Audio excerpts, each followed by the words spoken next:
Hello, everybody. My name's Logan, and I want to take you on a little journey of the different brain waves that you've got to traverse to get into a meditative state.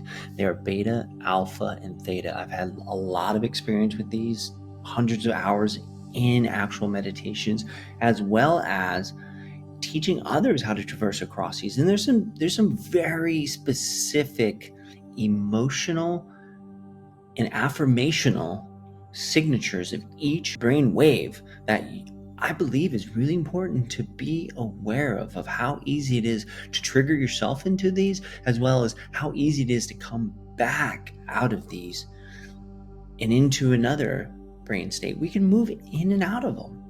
The goal of a meditation is moving out of beta into alpha, where you can relax enough to maybe potentially go into a vision, have a dream, become elated in a download of knowledge.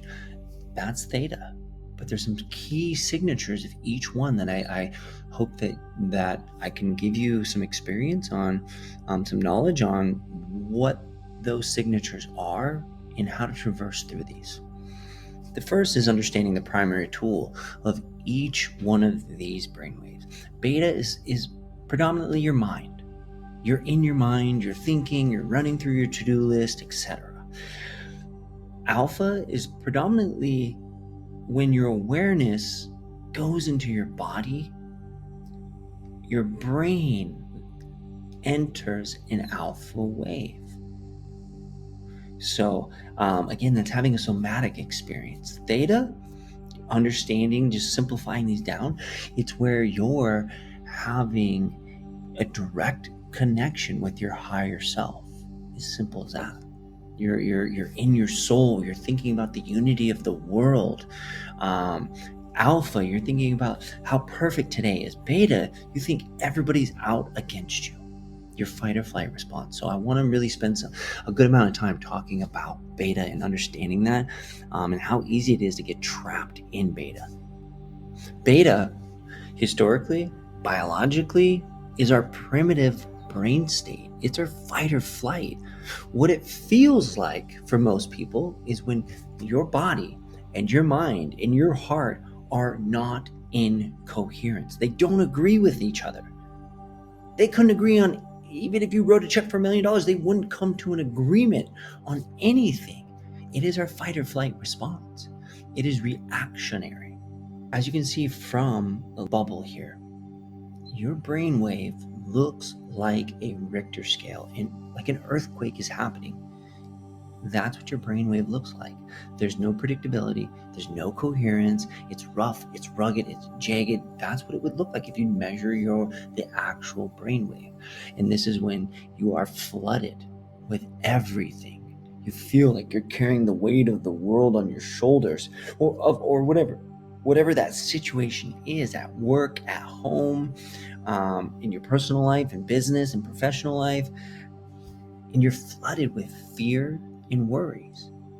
And again, your body and your mind and your heart are in a disagreement. And so the characteristics of beta is there's a certain level of anxiety. This is why it's fight or flight. There is no rest. Your cortisol and adrenaline is pumping. You're usually then in fatigue, etc. After that, if you remain in this state for a very long time, this is the state of mind when left in it for a long period of time. I'm talking months, years, decades. If you're in fight or flight and that amount of cortisol is pumping through your system, your body never goes into REM cycle, repair cycle, etc. So this is how disease, dysfunction, disorder creep in when we get stuck in beta. And so to combat that, you've got to get yourself out of beta into a relaxed state. The average American, average person out there, they're like, relax. I don't know what that means. Even when they go to the beach, they can't put down their phone. They're not relaxed. They're worried about this or that. Another characteristic of beta that's worth mentioning here is I don't have what I need. I don't have enough. I need more. I don't have. I'm not worthy. There's a feeling tone of shame. There's a feeling tone of guilt. There's a feeling tone of fear, of worry. These are all emotions associated with this brain state. But the common characteristic of it is anxiety, scatterbrain. I don't have enough time. I got too much to do. Alpha. What is alpha? Well, alpha is where there's a certain level of coherence between your body, your mind, and your soul, your heart. I am okay. I am safe. I like to refer to this as, imagine yourself lying in the park. You feel yourself lying in the grass, reviewing what's happened that day, casually thinking about the future, casually thinking about the past, but it really doesn't matter because you're right there, and that's all that matters. You're there now. It's when you're living in your body presently. Your awareness isn't out in the past. Your awareness isn't stuck in the future. It's right here in my body. And I'm having a somatic experience where I'm relaxed. Right before you hit that dream state, your body will creep out of beta naturally, and it's going to move into alpha. And that's where your ANS, your autonomic nervous system, kicks in and repair, and cellular decay is eradicated. Your body repairs itself. It repairs your bones, your muscles, your tissues. It gets rid of things that it doesn't need anymore. It does a flush. It gets rid of all the toxins from the day, as well as the emotional toxins in your mind. But if you don't go into alpha, those toxins build up. They build up in our muscle. They build up in our habits. They build up in our emotions. We're irritated, etc. And something interesting here with the graph, if you look at the actual graph in the alpha bubble, you can see that the waves are smoother. They're soft and they're rolling. That's what your brain looks like when you're in alpha. So if you compare that to beta, beta's boom, boom, boom, boom, boom. It's irregular, erratic. We feel that way when we're in beta. Chug a cup of coffee. You're irregular and you're erratic. You're running around trying to do everything at the same time. You don't ever get anything done. I like to refer to alpha as our flow state. We've all experienced it. Reading a book, doing a hobby, something we really, really love, and playing a sport is a great example of when I'm in flow state. I'm not using my brain when I'm playing a sport. I'm just being. Somebody throws me the ball, I don't stop and say, okay, what do I do with this? Do I plant my foot, cock my elbow back, lean back, then shoot? I don't think that. Somebody throws me the ball, I'm like, boom, I just shoot it. I'm in my flow state. It's where I don't have to think. Beta, you're overthinking everything. Alpha, you're just being part of the flow. Whatever you do that gets you into your flow state, riding a bike, walking your dog, listening to your favorite song. We know that feeling in our soul, our heart. When our brain and our heart and our body, they all come into one. Rhythmic dancing, drumming, meditating, all get you into that flow state. You have a singular focus. Whereas beta has the characteristics of you're focused on everything. Alpha has the characteristics of you have one singular focus. You're in your creative flow state. You're in love. You have this concept of we are okay. We are safe. I have all that I need in this present moment. The abundance exists.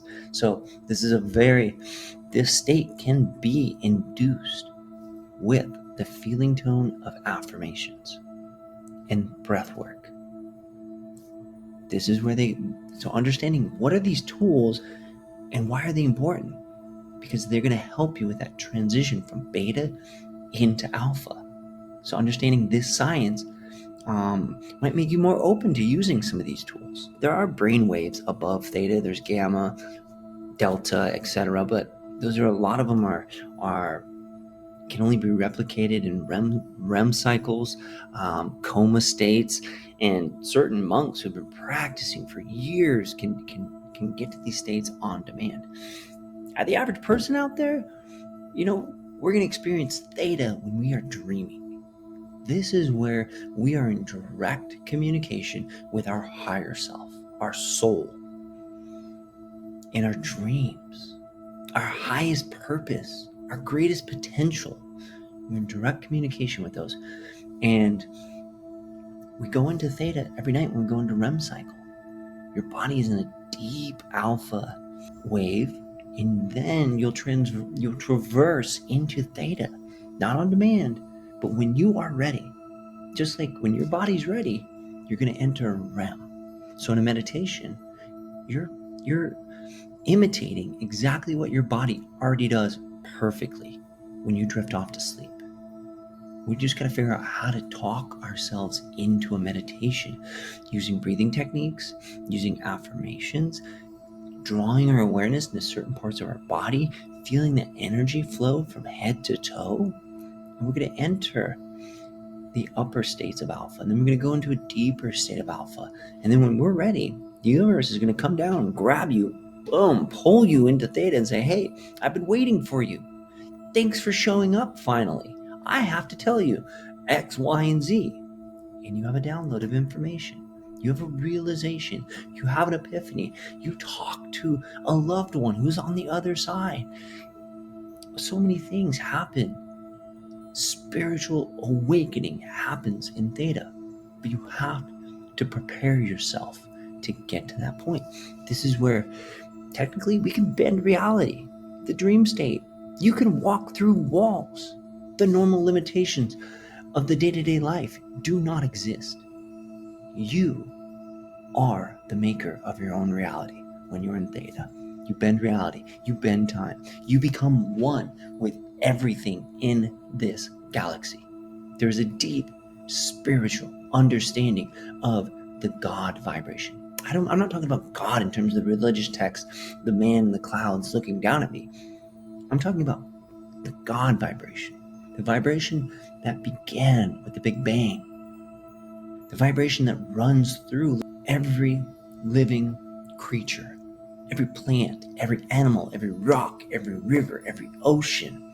When you ground yourself, you physically touch your bare feet to the earth, you're tapping in to an aspect of that God vibration. And so I use the word God quite often.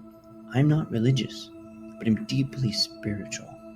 And I understand that there is something at the center of the Milky Way that then connects with the center of all Milky Ways, that then connects there, and that life force is coming through, and I can tap into that life force if I prepare my body, get out of beta, fight or flight. I prepare my body using these different meditational techniques in alpha, and when I'm ready, I'm going to tap into that God vibration. I'm going to be able to visualize my highest potential, my highest truth out there.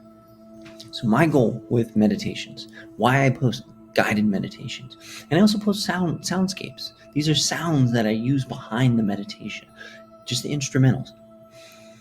But I do guided meditations because I want to teach everybody out there how to get out of beta and how to maintain a state of alpha better, faster, stronger, and longer using a set of techniques that I've been studying for years. And this is common knowledge. This is Jose Silva's 3-to-1 countdown, Michael Beckwith's belief and affirmations, you name it. And a lot of the sounds are hemisync developed brainwave, where they're going to be working with binaural beats to actually train my brain to tap into this wavelength, a desired wavelength on demand. Or that way I can get there on demand later. But I've got to train myself. I've got to put some training wheels on. Guided meditations are great for that. And that's why I post the soundscapes, because these are sounds. I search YouTube. I search everything out there for the best sounds out there. I make music, house music. I produce music. And so I'm very particular about my sounds. And if it doesn't capture my soul, and if it doesn't get me excited, there's a lot of junk out there. Oh, listen to this in 30 minutes. You'll be going out of body experience. All the taglines, bullshit. There's certain sounds out there that'll pull you gradually. Nothing's going to be that magic bullet, that insta pill. And it takes some energy to train yourself. This is speaking a new language where you're going to learn to talk to yourself to induce these states. And I can help train you on how to talk to yourself. So this is my goal, is to share what I understand and help others get to that point as well. So you can be meditating in 10 minutes, 10, 15, 20 minutes, or flat, and have great, consistent experiences on that side. Get out and explore. Or don't get out and explore, go in and explore. Sorry. Because this is the uncharted territory. What's going on inside of me? How I'm feeling, why I'm feeling it, why I have anxiety, etc. At some point, we've got to take ownership of it, go in and wrestle with it. That's what I hope to do, is give you a platform and the tools to do just that. Go in, redesign your operating system, how you think. Oh, I'm always the last one. I got too much to do. I never have enough time. Bullshit. Make time for to train yourself. The world's not fighting against you. You're fighting with the world. Start working with the energy around you, and the universe will all of a sudden begin to work with you. But you have to change your internal vibration. That's it. Change your internal vibration. It's that simple. There's no magic pill. There's no doctor I need to go see. There's no therapist that I need to go sit with for months on end to change my internal vibration. Yeah, we've all had some horrible shit happen to us, and it might take some support to work through those things. Do it. But on the side note, change the way you think, and it changes the way you feel, and it changes the way I vibrate. I can show up in this world differently. I can be a better version of myself for all those around me that I care about and that I love. So here's a diagram that I want to just spend a little bit of time talking about. And I think it's very helpful to understand this. This is the Taurus energy flow around you. Whether you acknowledge it, whether you understand it, or whether you discredit it, it's real. You can measure it. With the science equipment that we have now, they have proven this. What spirituality practices have been saying for eons, they now can prove it with science. This is the energy grid around you. When two people come into close enough contact with each other, their hearts link up. Their hearts are communicating before they ever make eye contact. They can sense each other's energy. I like you. I don't like you. Well, it's not that I don't or I do like you. I'm just not jiving with your energy. I don't like what you're putting off. I don't like your internal vibration. That's what we can sense. That's this Taurus energy grid. This Taurus begins at our crown. It goes down through every major chakra, all the way out, extending out my root, and then building a grid around me. During meditations, guided meditations, I'm going to ask you to put your awareness into this grid and expand it out. We're going to play with our heart chakra and expand it out, pull it back in, expand it out, pull it back in. This is what we're doing. We're expanding this Taurus energy grid. And I think this visual really helps to during a meditation, to visualize this. The other really simple piece of sacred geometry that I really like is the human pentagon. We have 5 points. So when we're adjusting and when we're recalibrating our energy inside, it begins with the heart. And we're gonna take that energy, we're gonna flow it up to our head, out our crown, and reset every cell, every nerve, every tendon, every muscle on its way up.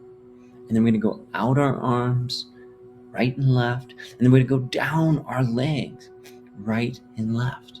We're creating this, the pentagon, the 5-sided pentagon. This is the 5 directional flows of energy at all times from your heart going out. Guys, I hope this helps. kind of introduce you to some of these basic concepts.